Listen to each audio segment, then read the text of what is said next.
This semester, we've engaged in numerous conversations about the co-creation of knowledge. What has been most impressed on me through our conversations and through our visits to the Middle Georgia Farms and Harrisburg Community Garden is that the co-creation of knowledge is impossible to achieve without first creating a community of people from diverse backgrounds. It is undeniably the difference of perspectives among individuals that allows a group to come together to create efficient, realistic, and whole solutions for problems that we all want to solve. I think this particular quote from the Farming Matters magazine is a great way to introduce the first farm we visited in Americus, Georgia, Koinonia Farm. Brule, Lewis, and Milgram explain that agroecological movements are growing stronger around the world. Much of this movement building evolves around knowledge sharing about identity, history, territory, culture, and strategy, leading to collective advocacy and organization, as well as other types of political use of knowledge and interactions with others.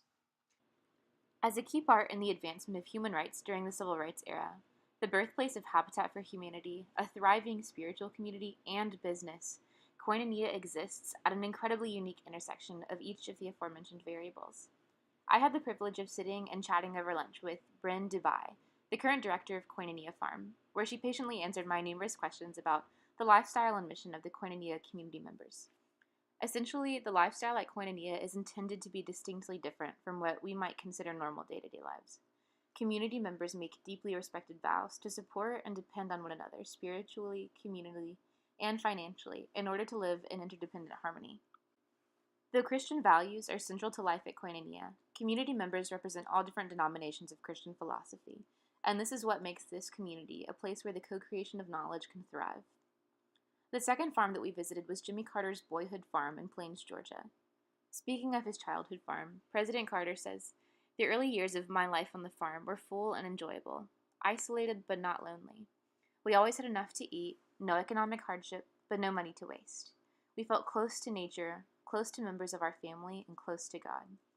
Indeed, it was here that I felt like my classmates and I finally felt able to relax after a really long day. There was something about the beauty of the farm as the sun began to go down, and the intrigue of the historically preserved home and buildings that made this place feel special, even in spite of some unpleasant weather. Truthfully, I think it was all the silly antics that came about from being around so many goats and chickens and two very friendly dogs that brought us together in some moments of fun. The last place we visited was the Harrisburg Community Garden. We arrived early in the morning on a cold day. To be honest, I was a little grumpy to be up so early and so cold, but that didn't last long. Our professor asked us to spend 5 minutes engaging in silent, walking meditation. As the sheer beauty and peace of the morning settled over all of us, I realized how pleasant it is to be given permission to break social norms and just be entirely silent for once.